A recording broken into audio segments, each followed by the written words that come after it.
a preview of the fight to come. I'm not going to sit on the sidelines and watch one of our nominees be destroyed after showing respect for two Democratic nominees. That is not right. Democrats objecting as President Donald Trump's Supreme Court nomination of Judge Amy Coney Barrett moves forward just a few weeks before the election.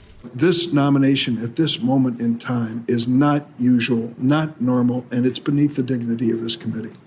We should have played by the rules. During 2 marathon days of questioning, Barrett offered few insights on how she would rule on cases impacting millions of Americans. I can't take policy positions or express my personal views before the committee because my personal views don't have anything to do with how I would decide cases. Drawing praise from Republicans for her judicial philosophy. You got a lifetime appointment, and if you do lawmaking, we can't vote you out of office. And frustration from Democrats who say if Barrett is seated, she could be the deciding vote on an upcoming case that could dismantle the Affordable Care Act.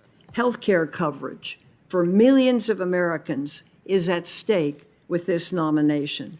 But first, the Supreme Court could be asked to rule on disputes related to millions of absentee ballots. If she decides in the president's favor in any election-related dispute, it's going to cause grievous harm to both the court and indeed our democracy. Polling shows a slight majority of voters think the nomination should wait until after the election on November 3rd. Who wants to pack the court? But as the American public has learned more about Barrett, a mother of 7 and devout Catholic, support for her nomination has grown.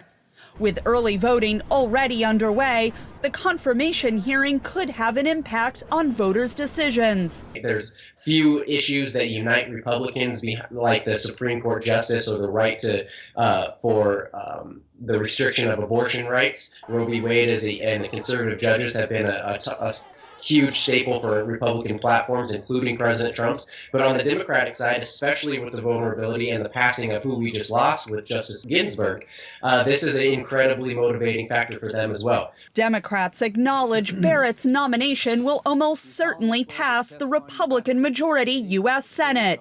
I don't come out of this for the cries of defeat. You know why? Because it's motivating more people to vote. You chose to do it in the middle of election, so let's all go out there and vote. The Senate Judiciary Committee returns next Monday to prepare Barrett's nomination for a full floor vote the week of October 26.